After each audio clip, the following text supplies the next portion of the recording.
এখন আমরা পড়ব কুলম্বের সূত্র। এটা হচ্ছে স্থির তড়িৎ যে ইউনিট আছে, ইউনিট 1 তার ফার্স্ট চ্যাপ্টার। এখন দেখো, তোমরা ক্লাস 11-এ পড়েছিলে যে দুটো বিন্দু আধান, তাদের মধ্যে যে আকর্ষণ বল ক্রিয়া করে সেটা ওই সংযোজী রেখা বরাবর ক্রিয়া করে, এবং সেই আকর্ষণ বলের মান বস্তু দুটোর ভরের গুণফলের সমানুপাতিক এবং দূরত্বের বর্গের ব্যস্তানুপাতিক, যেটা হচ্ছে নিউটনের মহাকর্ষ সূত্র। তা সেটা কিভাবে বলা হয়েছিল যে F proportional to m1 m2 by d square, যেখানে d হচ্ছে এদের মধ্যে দূরত্ব। একই রকমভাবে কুলম্বের সূত্র মোটামুটি একই রকম। সেটা বলছে কি যে দুটো বিন্দু আধান তাদের মধ্যে ক্রিয়াশীল আকর্ষণ বা বিকর্ষণ বলের মান আধান দুটির গুণফলের সমানুপাতিক এবং তাদের মধ্যবর্তী দূরত্বের বর্গের ব্যস্তানুপাতিক। তাহলে একইভাবে নিউটনের সূত্রের মহাকর্ষ সূত্রের মতোই যদি দুটি বিন্দু আধান যদি Q1 আর Q2 হয়, আর তাদের মধ্যে দূরত্ব যদি d হয়, তাহলে এদের মধ্যে যে আকর্ষণ বল বা বিকর্ষণ বল কখন হয়? যখন আধান দুটোর প্রকৃতি বিপরীত ধর্মী, অর্থাৎ একটা ধনাত্মক এবং একটা ঋণাত্মক। আর কখন বিকর্ষণ হয়? যখন দুটোই একই প্রকৃতি, অর্থাৎ দুটোই ধনাত্মক অথবা দুটোই ঋণাত্মক। তাহলে সেই আকর্ষণ বা বিকর্ষণ বল, ধরলাম আমরা দুটোই একই প্রকৃতির আছে, তাহলে এরা বিকর্ষণ করবে। সেই যে বিকর্ষণ বল এবং এটা ক্রিয়া প্রতিক্রিয়ার নিয়ম অনুসারে এই দুটো বলের মান সমান হবে। তাহলে সেই যে আকর্ষণ বা বিকর্ষণ বল, সেই বলটা, ধরো সেই বলটাকে বলছি পি। সেই বলটা হচ্ছে পি। তাহলে পি ইজ প্রপোর্শনাল টু আধানের গুণফলের সমানুপাতিক এবং দূরত্বের বর্গের ব্যস্তানুপাতিক। একই রকমভাবে নিউটনের যেমন সূত্র ছিল, একই ধরনের সূত্র, যে এই দুটো বিন্দু আধানের মধ্যে ক্রিয়াশীল আকর্ষণ বা বিকর্ষণ বল, তার মান আধান দুটির গুণফলের সমানুপাতিক এবং দূরত্বের বর্গের ব্যস্তানুপাতিক। কিন্তু এখানে তফাৎ কি আছে? তফাৎ আছে যে মহাকর্ষ সূত্র শুধুমাত্র আকর্ষণ হয়, দুটো বিন্দু আধানের মধ্যে শুধুমাত্র আকর্ষণই হয়, বিকর্ষণ হয় না। কিন্তু এখানে আকর্ষণও হতে পারে, বিকর্ষণও হতে পারে। আর একটা তফাৎ, মূল তফাৎ কোথায়? মূল তফাৎ হচ্ছে যে মহাকর্ষ সূত্রে যে বিন্দু আধান দুটোর মধ্যে যে আকর্ষণ বল, সেটা মাধ্যমের উপর নির্ভরশীল নয়। অর্থাৎ বিন্দু আধান দুটো যে মাধ্যমে আছে সেই মাধ্যমের প্রকৃতির উপর নির্ভরশীল নয়। কিন্তু কুলম্বের সূত্রে দুটো বিন্দু আধানের মধ্যে যে আকর্ষণ বা বিকর্ষণ বল, সেটা মাধ্যমের প্রকৃতির উপর নির্ভর করে। সেই জন্যে এই যে বলটা, এই বলটাকে আমাদের লেখা হয় একটা সমানুপাতিক ধ্রুবক into Q1 Q2 by d square. এখানে এই যে সমানুপাতিক ধ্রুবক, এই সমানুপাতিক ধ্রুবক মাধ্যমের প্রকৃতির উপর নির্ভর করে। যেহেতু আকর্ষণ বলটা মাধ্যমের প্রকৃতির উপর নির্ভর করে, তাহলে এই সমানুপাতিক ধ্রুবকটাও মাধ্যমের প্রকৃতির উপর নির্ভর করে। এছাড়া এর মান নির্ভর করে যে এই যে আধান এবং দূরত্ব, এদের একক যে পদ্ধতিতে নেওয়া হয়েছে সেই পদ্ধতির উপরেও নির্ভর করে। যেমন তোমরা এখানে দেখেছিলে যে মহাকর্ষ সূত্রে দেখেছিলে যে F সমান capital G m1 m2 by d square, যেখানে ক্যাপিটাল G হচ্ছে সর্বজনীন মহাকর্ষীয় ধ্রুবক। এই সর্বজনীন মহাকর্ষীয় ধ্রুবকের মান বিভিন্ন একক পদ্ধতিতে বিভিন্ন হয়, সেটা তোমরা আগেই পড়েছো ক্লাস 11-এ। সেই রকম এই ধ্রুবকের মান সবসময়ই এককের পদ্ধতির উপর নির্ভরশীল হবে। যেমন সিজিএস পদ্ধতিতে এর মান 1 হবে, এসআই পদ্ধতিতে 1 হবে, বা অন্য কোনো পদ্ধতি নিলে আর 1 হবে। কিন্তু যেহেতু কুলম্বের সূত্রে যেহেতু আকর্ষণ বা বিকর্ষণ বল মাধ্যমের প্রকৃতির উপর নির্ভরশীল, সেই জন্য এই ধ্রুবকের মান এটা মাধ্যমের প্রকৃতির উপরেও নির্ভরশীল। এখন কুলম্বের সূত্রে এই যে ধ্রুবকটা, এই ধ্রুবকটাকে সিজিএস পদ্ধতিতে লেখা হয় 1/k হিসাবে। সিজিএস পদ্ধতিতে লেখা হয় ওই ধ্রুবকটাকে 1/k, আর এসআই পদ্ধতিতে লেখা হয় 1/4πε। এইভাবে ওই ধ্রুবকটাকে লেখা হয়। এসআই পদ্ধতিতে এইভাবে নেওয়ার কারণ হচ্ছে 1/4πε, এটা নেওয়ার কারণ হচ্ছে যে এই এককটাকে যদি এইভাবে নেওয়া হয়, তাহলে তড়িতের যে অন্যান্য যে সমীকরণগুলো আছে সেই সমীকরণগুলোর যে আকার, সেই আকারটা সহজ হয়, মনে রাখার জন্য সুবিধা হয় বা প্রয়োগ করতে সুবিধা হয়। সেই জন্যে এসআই পদ্ধতিতে 1/4πε এইভাবে এককটাকে নেওয়া হয়।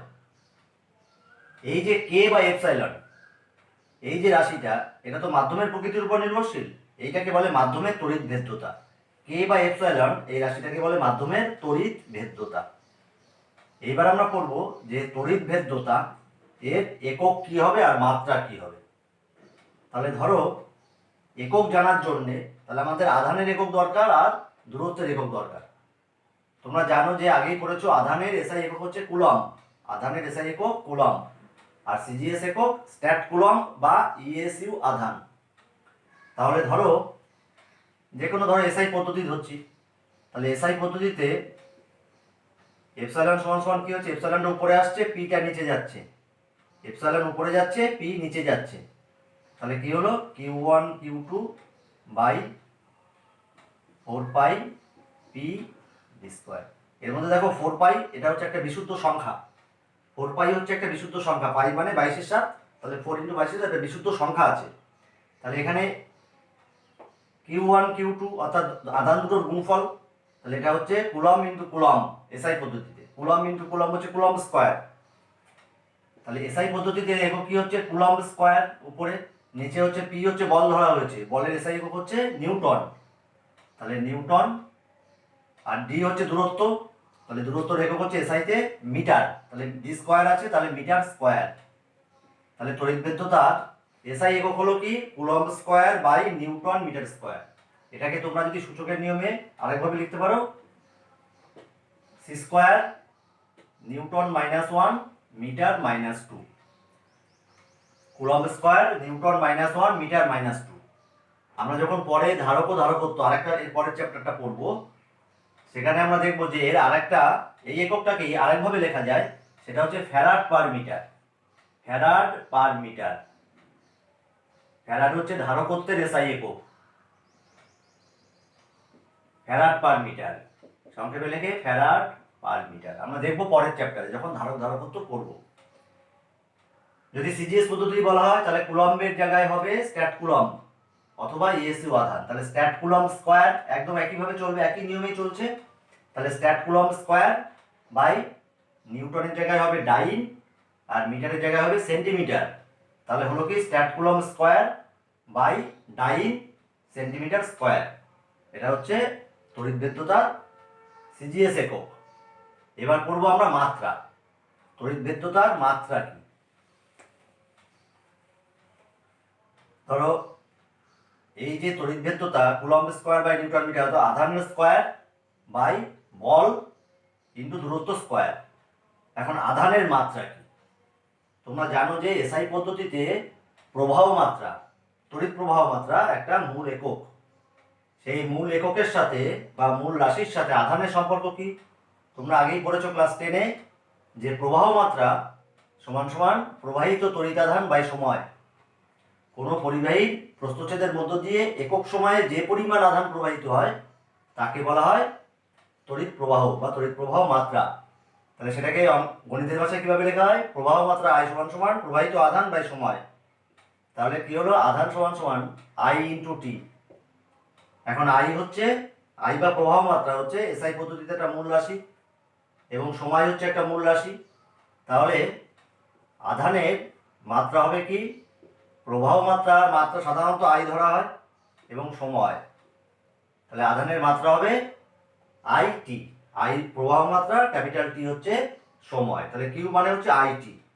তাহলে এইখানে যদি আমরা সেই মাত্রাগুলোকে বসাই তাহলে তড়িৎ ভেদ্যতার মাত্রা কি হবে, সি হচ্ছে আধান, তার মাত্রা হচ্ছে আইটি তার স্কোয়ার বাই বল, বল হচ্ছে তার মাত্রা হচ্ছে mlt-2, mlt-2 ইন্টু দূরত্ব, দূরত্ব বা দৈর্ঘ্য এটা হচ্ছে এল, তার স্কোয়ার আছে। এটাকে সরল করলে আমরা যা পাবো সেটাই হবে তড়িৎ ভেদ্যতার মাত্রা। তাহলে দেখো এম নিচে আছে অর্থাৎ এম মাইনাস ওয়ান, এল এল স্কোয়ার আর এখানে একটা এল আছে তাহলে এল কিউব, এল নিচে আছে, এল কিউবটা নিচে আছে তাহলে মাইনাস থ্রি, টি এটা হচ্ছে টি স্কোয়ার আর নিচে মাইনাস টু, তাহলে মাইনাস অফ মাইনাস টু হয়ে উপরে হলো প্লাস ফোর আর আই স্কোয়ার। তাহলে এটা হচ্ছে তড়িৎভেদ্যতার মাত্রা। তাহলে তড়িৎভেদ্যতার একক এবং মাত্রা মনে রাখতে হবে। এইবার শূন্য মাধ্যমে তড়িৎভেদ্যতা, শূন্য মাধ্যমে তড়িৎভেদ্যতাকে সিজিএস পদ্ধতিতে ধরা হয় এক, তার মানকে ধরা হয় এক। শূন্য মাধ্যমে তড়িৎভেদ্যতা সিজিএস পদ্ধতিতে এক ধরা হয়। তাহলে শূন্য মাধ্যমের জন্য কুলম্বের সূত্র কি হবে? বল সমান সমান ওয়ান বাই কে মানে ওয়ান বাই ওয়ান সিজিএস পদ্ধতিতে, তাহলে সেটাকে কে জিরো বলছি। শূন্য মাধ্যমের ক্ষেত্রে তড়িৎভেদ্যতাকে ধরো কে জিরো বললাম, Q one Q two by D square. তাহলে শূন্য মাধ্যমের ক্ষেত্রে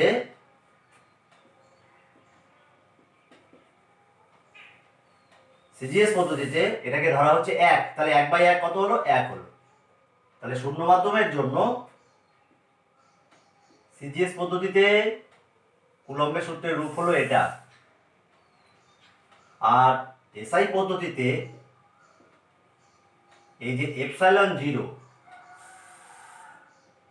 অর্থাৎ শূন্য মাধ্যমে তড়িৎভেদ্যতা যদি এপসাইলন জিরো বা এপসাইলন নট বলি তাহলে হবে কেমন? Q one Q two by D square. এটা হচ্ছে এসআইতে শূন্য মাধ্যমের জন্য।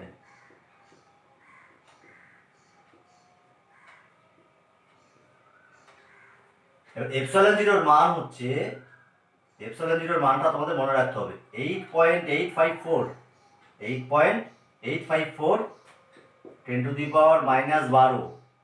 এত এই এককে লিখতে পারো coulomb square by newton metre square অথবা farad per metre, coulomb square per newton metre square. এই মানটা মনে রাখতে হবে তোমাদের, যে শূন্য মাধ্যমে তড়িৎভেদ্যতা থেকে এইটাকে ধরা হয়, শূন্য মাধ্যমে তড়িৎভেদ্যতাকে ধরা হয় এইটা, যেটা এসেছে অন্য প্রসঙ্গ মানে প্রবাহ মাত্রার যে একক ধরা হয়েছে সেখান থেকে এটা এসেছে 8.854 10 to the power minus 12 coulomb square by newton metre square, অথবা এইটা ফ্যারাড পার মিটার। এর আরেকটা একক হচ্ছে ফ্যারাড পার মিটার।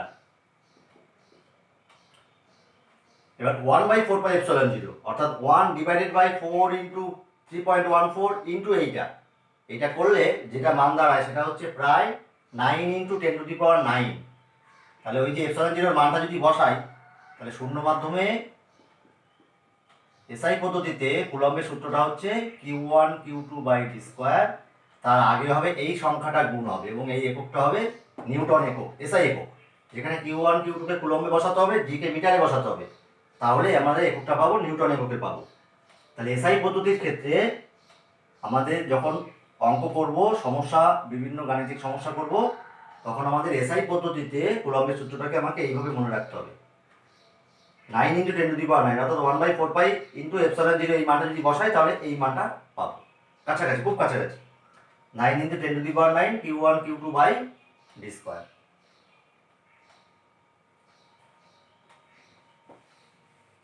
এইবার আমরা পড়বো যে কুলম্বের সূত্রটাকে ভেক্টর আকারে কিভাবে লিখতে পারি। কারণ কুলম্বের সূত্র হচ্ছে দুটো বিন্দু আধানের মধ্যে ক্রিয়াশীল বল, বল হচ্ছে একটা ভেক্টর রাশি, বল একটা ভেক্টর রাশি। তাহলে সেই ভেক্টর, সেই যে বল ভেক্টর, সেই বল ভেক্টরটাকে আমরা কিভাবে প্রকাশ করতে পারি।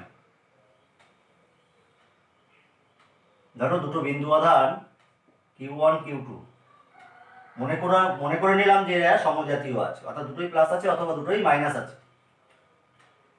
তাহলে কিউ টুর উপরে বল ক্রিয়া করবে, এই দিকে এরা বিকর্ষণ করবে, কিউ ওয়ান কিউ টুকে বিকর্ষণ করবে এবং কিউ টু কিউ ওয়ানকে একই বলেই বিকর্ষণ করবে। মনে করলাম সেই বলটা এফ ধরলাম। তাহলে আমরা যদি শুধুমাত্র এখন চিন্তা করি যে কিউ টুর উপর ক্রিয়াশীল বল, কিউ টুর উপরে ক্রিয়াশীল বল, আচ্ছা এই বল ওটা যদি এফ হয় তাহলে এটা হবে মাইনাস এফ।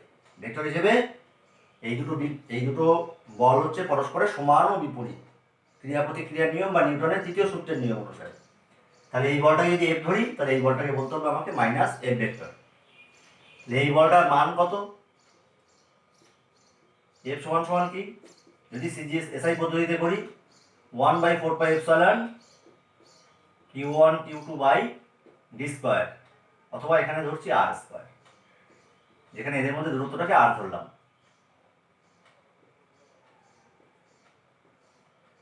এদের মধ্যে দূরত্বটাকে আর ধরলাম।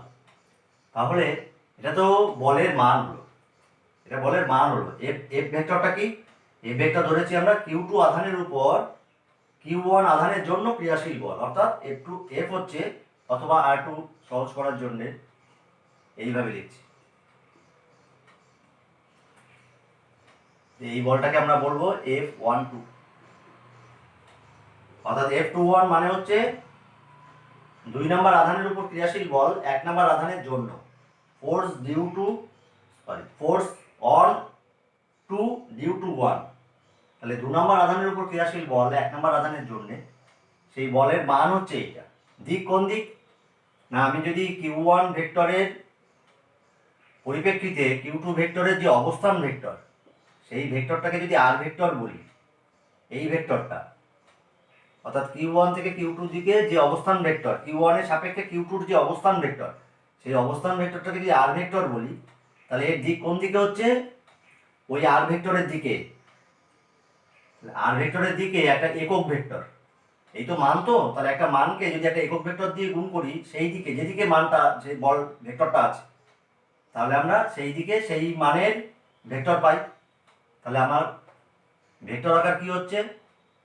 তাহলে এটাকে আমরা এইভাবে নাম দিচ্ছি, এটা হচ্ছে একক ভেক্টর, সেটা হচ্ছে 1 নাম্বার থেকে 2 নম্বরের দিকে যে একক ভেক্টর, সেই ভেক্টরটা।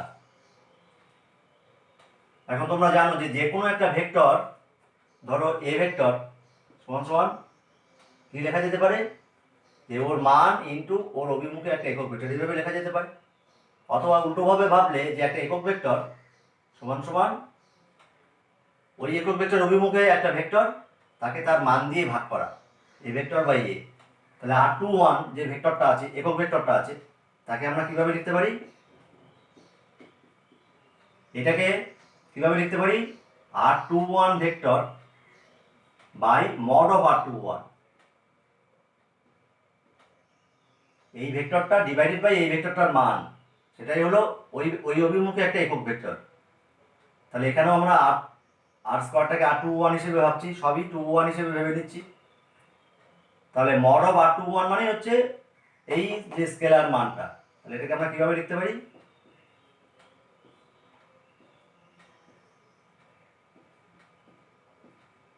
তাহলে স্কোয়ার আর এখানে একটা আছে, তাহলে কিউব হয়ে গেল। তাহলে আমরা এই দুভাবে লিখতে পারি, একটা হচ্ছে এইখানে আমরা একটা একক ভেক্টর লিখতে পারি, এখানে আমরা একটা একক ভেক্টর লিখে এখানে স্কোয়ার লিখতে পারি, অথবা এখানে ওই ভেক্টরটাকে লিখে কিউব লিখতে পারি। এই দুভাবে আমরা প্রকাশ করতে পারি। এইবার এই যে R21 আছে, এখন সেইটা যদি অন্য কোনো একটা বিন্দু, ধরো Q1 Q2, অন্য কোনো একটা বিন্দু সাপেক্ষে, ধরো এদের অবস্থান ভেক্টর হচ্ছে যথাক্রমে R1, ধরো ও বিন্দু সাপেক্ষে এদের অবস্থান ভেক্টর হচ্ছে R1 আর R2। তাহলে এই যে ভেক্টরটা, এই ভেক্টরটা তোমরা জানো ত্রিভুজ সূত্র অনুসারে যে R1 প্লাস এই ভেক্টরটা সমান সমান R2 ভেক্টর। ত্রিভুজ সূত্র অনুসারে এই ভেক্টর যোগ এই ভেক্টর সমান সমান এই ভেক্টর। তাহলে এই ভেক্টর সমান সমান কি হবে? R2 minus R1। তাহলে এই যে আমরা R21টাকে লিখেছি, এটা হচ্ছে R2 vector minus R1 vector. তাহলে এখানে যে R21 লেখা আছে, তাকে আমরা যদি এই R1 R2 আকারে প্রকাশ করতে চাই, মানে অন্য কোনো একটা বিন্দু দেওয়া আছে, তার সাপেক্ষে এদের অবস্থান ভেক্টর বলা আছে R1 R2, সেক্ষেত্রে R21 হবে কি? R2 minus R1। তাহলে তখন এই জায়গাগুলো হয়ে যাবে, এই যে জায়গাগুলো, এগুলো হয়ে যাবে R2 মাইনাস R1, এই যে ভেক্টরটা আছে সেইটা বাই R2 মাইনাস R1 ভেক্টরটা তার মডের কিউব, এই জাতীয় একটা রাশিমালা হয়ে যাচ্ছে। অর্থাৎ R21কে আমাকে রিপ্লেস করতে হবে R2 মাইনাস R1 দিয়ে। এইটা হচ্ছে আমাদের কুলম্বের সূত্রের ভেক্টর রূপ। এবার দেখো যে যদি দুটো বিন্দু আধান একই হয়, তাহলে এই গুণফলটা কি হবে? দুটোই প্লাস হলে প্লাসে প্লাসে প্লাস, অথবা দুটোই মাইনাস হলে মাইনাসে মাইনাসেও প্লাস। তাহলে এই জায়গাটা প্লাস এসে যাচ্ছে, দূরত্ব সবসময় পজিটিভ আছে, দূরত্ব পজিটিভ আছে, তাহলে এটা পজিটিভ এসে যাচ্ছে। তাহলে এই বলটা পজিটিভ দিকেই যাচ্ছে, R21 যেদিকে আছে সেই দিকেই যাচ্ছে, অর্থাৎ বিকর্ষণ ধর্মী হচ্ছে। এবার যদি একটা প্লাস হয় একটা মাইনাস হয়, তাহলে এখানে একটা মাইনাস চিহ্ন চলে আসবে, প্লাস মাইনাস গুণ করলে কি হয়, মাইনাস হয়। তাহলে মাইনাস হচ্ছে গেলে এখানে একটা, এর আগে একটা মাইনাস চিহ্ন চলে আসছে, অর্থাৎ তখন ভেক্টরের চিহ্নটা উল্টো দিকে হয়ে যাচ্ছে, অর্থাৎ আকর্ষণ বোঝাচ্ছে। তাহলে দুটোই যখন প্লাস হচ্ছে তখন দুটোই প্লাস অথবা দুটোই মাইনাস, যখন সমজাতীয় হচ্ছে তখন এই টোটালটা প্লাস আছে, ফলে তখন বিকর্ষণ বোঝাচ্ছে, অর্থাৎ এখানে এই ছবি অনুযায়ী ডান দিকে হচ্ছে এই বলটা। আর যদি একটা প্লাস একটা মাইনাস হয়, তাহলে এখানে গুণফলটা নেগেটিভ আসার ফলে এই ভেক্টরটার আগে একটা মাইনাস চিহ্ন চলে আসছে, ফলে এই ভেক্টরের দিকটা উল্টো দিকে, অর্থাৎ আকর্ষণ বোঝাচ্ছে।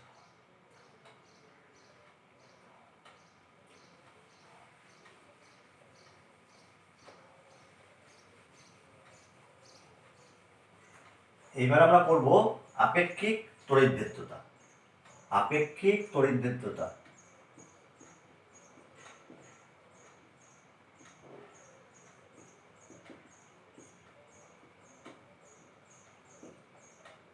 কোনো মাধ্যমের আপেক্ষিক তড়িৎভেদ্যতা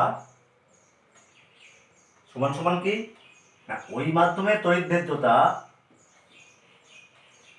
ওই মাধ্যমের তড়িৎভেদ্যতা বাই শূন্য মাধ্যমের তড়িৎভেদ্যতা। শূন্য মাধ্যমের তড়িৎভেদ্যতা, তাহলে ওই মাধ্যমের তড়িৎভেদ্যতা যদি এপসাইলন হয় আর শূন্য মাধ্যমের তড়িৎভেদ্যতা যদি এপসাইলন 0 হয়, তাহলে আপেক্ষিক তড়িৎভেদ্যতা, ধরো তাকে কে বলছি, যার আরেক নাম পরাবৈদ্যুতিক ধ্রুবক। আপেক্ষিক তড়িৎভেদ্যতা আরেকটা নাম হচ্ছে পরাবৈদ্যুতিক ধ্রুবক। তাহলে আপেক্ষিক তড়িৎভেদ্যতা সমান সমান কি, ওই মাধ্যমের তড়িৎভেদ্যতা বাই শূন্য মাধ্যমের তড়িৎভেদ্যতা। এখন দেখো এই যে রাশিটা আছে, এই রাশিটাকে দেখো আরেকভাবে আমরা বোঝার চেষ্টা করছি। ধরো দুটো বিন্দু আধান শূন্য মাধ্যমে ডি দূরত্বে আছে, Q1 Q2 দুটো বিন্দু আধান, Q1 Q2 দুটো বিন্দু আধান শূন্য মাধ্যমে ডি দূরত্বে আছে। তাহলে তাদের মধ্যে ক্রিয়াশীল আকর্ষণ বা বিকর্ষণ বল কি হবে, 1/4 এখানে এপসাইলন 0টা হচ্ছে শূন্য মাধ্যমে তড়িৎভেদ্যতা, যেহেতু শূন্য মাধ্যমে আছে।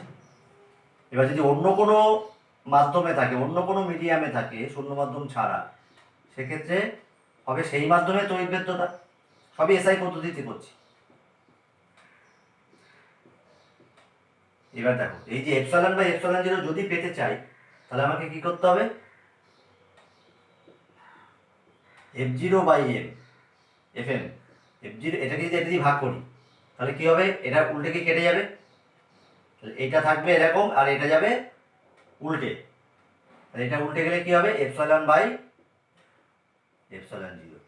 তাহলে দেখো এটাকে আরেকভাবে কিভাবে বলা যায়, এটাকে আরেকভাবে বলা যায় যে দুটো বিন্দু আধান যদি একই দূরত্বে শূন্য মাধ্যমে এবং ওই মাধ্যমে থাকে, তাহলে তাদের মধ্যে যে বল ক্রিয়া করছে, শূন্য মাধ্যমে ক্রিয়াশীল বল ডিভাইডেড বাই ওই মাধ্যমে ক্রিয়াশীল বল, এই দুটো বলের মানের যে অনুপাত, তাহলে শূন্য মাধ্যমে ক্রিয়াশীল বল আর ওই মাধ্যমে ক্রিয়াশীল বল, সেই মাধ্যমের যে সেই বল দুটোর যে অনুপাত, তাকে বলবো ওই মাধ্যমের আপেক্ষিক তড়িৎভেদ্যতা।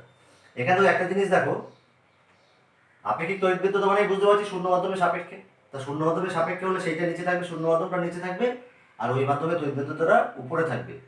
কিন্তু এখানে দেখো উল্টো আছে, এখানে দেখো শূন্য মাধ্যমে ক্রিয়াশীল বলটা উপরে আছে আর ওই মাধ্যমে ক্রিয়াশীল বলটা নিচে আছে। উল্টোভাবে হলো কেন, কারণ এটা নিচে ছিল বলে, এপসাইলন আর এপসাইলন 0 নিচে ছিল বলে এখানে দেখো উল্টো হয়ে গেছে।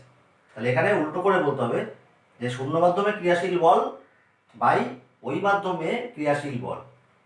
শর্ত কি, শর্ত হচ্ছে আধান দুটো একই আছে এবং তাদের মধ্যে দূরত্ব একই আছে, শুধু মাধ্যম দুটো হচ্ছে একটা শূন্য একটা হচ্ছে ওই মাধ্যম। এইবার এই যে ব্যাপারটা আছে, এই ব্যাপারটা থেকে ধরো এটাকে কেউ বলে, এটাকে বলে পরাবৈদ্যুতিক ধ্রুবক। ধরো একটা মাধ্যমের পরাবৈদ্যুতিক ধ্রুবক কে এর মান ধরো 7 আছে, ধরো 7 আছে। তাহলে শূন্য মাধ্যমে দুটো বিন্দু আধানের মধ্যে যদি ক্রিয়াশীল বল, কথার কথা ধরো 49 নিউটন আছে, শূন্য মাধ্যমে দুটো বিন্দু আধান আছে, তাদের মধ্যে ক্রিয়াশীল বল হচ্ছে 49 নিউটন।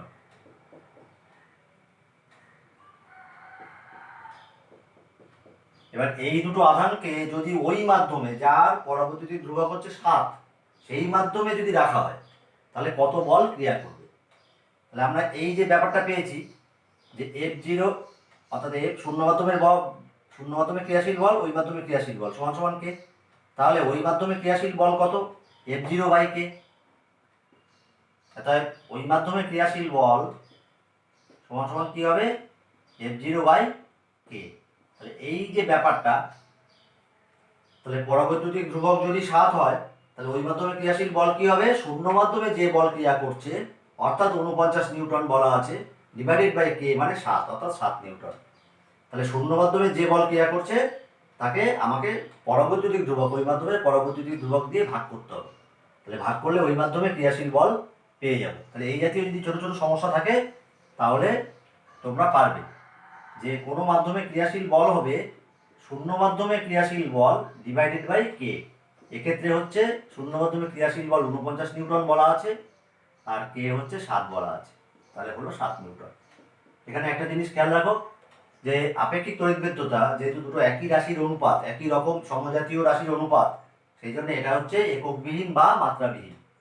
এর কোনো মাত্রাও নেই, এর কোনো এককও নেই। এটা হচ্ছে একটা বিশুদ্ধ সংখ্যা, মাত্রাবিহীন বা এককবিহীন।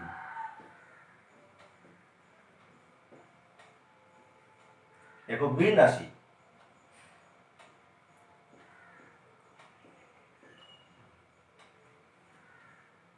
পরের দিন আমরা তড়িৎক্ষেত্র প্রাবল্য এবং সেই বিষয়ে আলোচনা করব।